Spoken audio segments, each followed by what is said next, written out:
4 মাস পর হাসপাতাল থেকে বাসায় ফিরল মাইলস্টোন ট্র্যাজেডিতে আহত শিক্ষার্থী নাভিদ।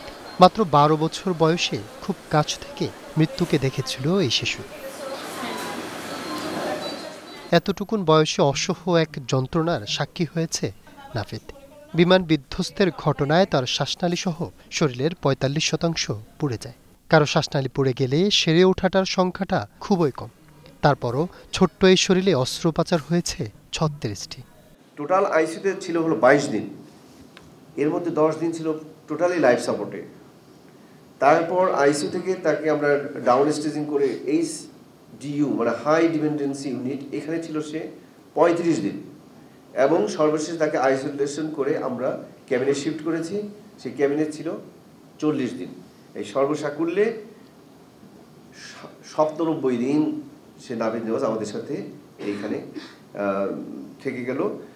আর সবচেয়ে যেটা বড় বিষয় যে এই পেশেন্টকে 36 বার অপারেশন থিয়েটারে ঢুকাইতে হয়েছে। মাইলস্টোন দুর্ঘটনায় আহত আরও 5 শিশু জাতীয় বার্ন অ্যান্ড প্লাস্টিক সার্জারি ইনস্টিটিউটে চিকিৎসাধীন রয়েছেন। চিকিৎসকরা জানান তারাও ধীরে ধীরে সেরে উঠেছে। আশা করছেন আগামী সপ্তাহের মধ্যেই হাসপাতাল ছাড়তে পারবে তারাও। সবার অবস্থাই ভালো, যে আমরা অলরেডি এই পেশেন্টের জন্য আমরা 36 টাইমস আমাদেরকে অপারেশন থিয়েটারে নিতে হয়েছে। এরকম এদের প্রত্যেককেই মানে অনেকবার অপারেশন থিয়েটারে নিয়ে যেতে হয়েছে, এবং এই অপারেশনগুলো সবারই শেষ। এখন হিলিংটা হয়ে গেলে আমরা বাকি সবাইকে ছেড়ে দেব। চারপাশে যখন অসংখ্য মন খারাপের গল্প, তখন নাভিদের এই সেরে ওঠাটা নতুন আশার পথ দেখায়। শাহাদাত হোসাইন, স্টার নিউজ, ঢাকা।